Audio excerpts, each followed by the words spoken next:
భారతదేశంలో రైల్వే మరియు టెలిగ్రాఫ్ వ్యవస్థలను ఎవరు ప్రవేశపెట్టారు? A. Lord Dalhousie, B. Lord William Bentinck, C. Lord Cornwallis, D. Lord వెల్లోసి.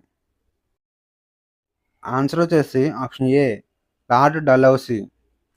Lord Dalhousie 1852 సంవత్సరంలో ఎలక్ట్రిక్ టెలిగ్రాఫ్ వ్యవస్థను ప్రవేశపెట్టాడు. 1854 సంవత్సరంలో కోల్కతా నుంచి ఆగ్రాకు మొదటి టెలిగ్రాఫ్ లైన్ను ప్రారంభించారు.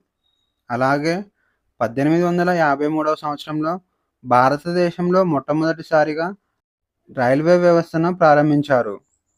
మొదటి రైల్వే నిర్మాణం 1853 సంవత్సరంలో బాంబే నుంచి థానే వరకు జరిగింది.